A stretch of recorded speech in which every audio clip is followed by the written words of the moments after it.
The concept of a new world order has been around for centuries. It's been receiving tremendous play over the last half of the 20th century.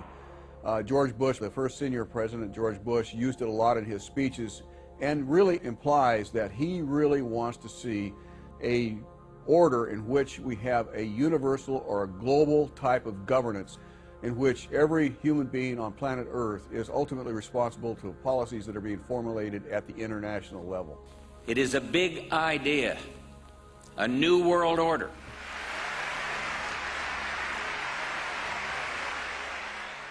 There is a chance for the President of the United States to carry out a phrase his father used, and that is a new world order. President Bush signed a formal agreement that will end the United States as we know it, and he took the step without approval from either the U.S. Congress or the people of the United States. You will see how highly secretive roundtable groups interlock to form a global intelligence network. This group has been steering planetary affairs for hundreds of years. Now, in the final stage, they prepare for open world government, a goal tyrants throughout history have lusted after. The nobility, as well as the thriving merchant class, were financed by a handful of private banks. Many of the great money houses would hedge their bets and finance both sides of a war. On the 18th of June, 1815, agents of the British arm of the Rothschild family looked on as Emperor Napoleon Bonaparte fought desperately to save his army from the jaws of a British-Prussian pincer attack. A Rothschild agent was able to get the news of Napoleon's defeat at the hands of Lord Wellington to Nathan Rothschild, a full 20 hours before the news reached London. Nathan, the head of the British arm of the Rothschild family, put out the rumor to the London Stock Exchange that Napoleon had won the war. Stocks plunged by 98%, and Rothschild was then able to buy up the entire British economy for pennies on the pound. When the news of Napoleon's defeat finally arrived, stocks soared. Britain was now the undisputed ruler of Europe, and Rothschild ruled England. The banking cartel funded, in fact, since about 1800, they have funded both sides of almost every war. And of course, they're getting the interest off of the loans that they've given the various governments and the wars that they have actually helped stimulate and create.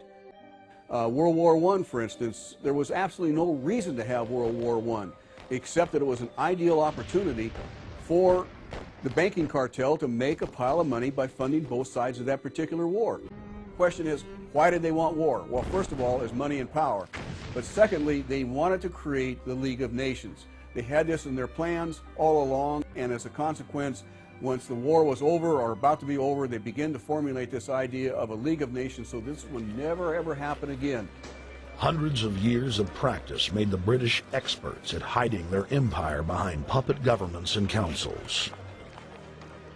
In the name of stopping all future conflicts, they proposed that countries would join a League of Nations. Their true intention was for the League to serve as a framework for world government. The League convened in Paris in 1919, but many nations recognized it as a threat to their sovereignty and refused to join. Frustrated by the U.S. Congress blocking the League of Nations, British intelligence, with the help of the Rockefeller family, set up the Council on Foreign Relations in New York City in 1921.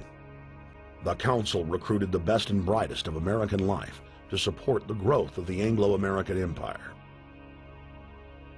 The CFR's stated mission is to abolish all nation-states in favor of an all-powerful world government administered by a tiny elite. In the build-up to World War II, and during the conflict, the bankers again financed both sides, just as they had done with Napoleon.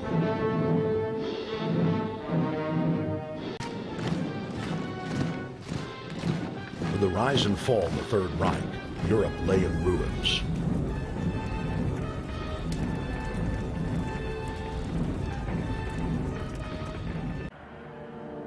Once again, the elite claimed that only global governance could save humanity from certain destruction.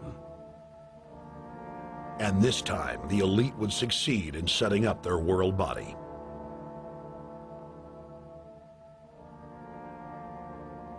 In April of 1945, at the Presidio Naval Base in San Francisco, the United Nations was founded by the victors of World War II.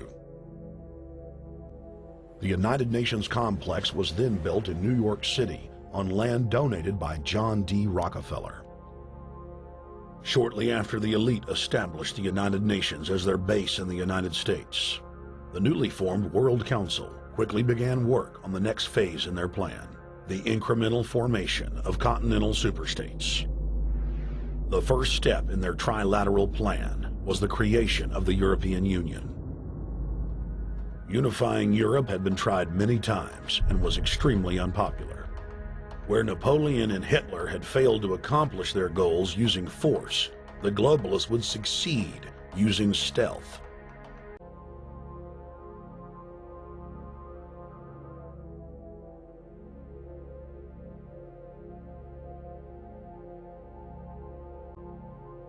In 1954, the elite of the planet met in secret at the Bilderberg Hotel in Oosterbeek, Holland. The Bilderberg Group would later admit that their mission was the formation of the EU. Once the EU was established, under the guise of trade deals, a North American Union and Asian Union would be formed. The three interlocking superstates form the core of the global government, while the United Nations would serve as a world regulatory and enforcement body over the Third World subregions.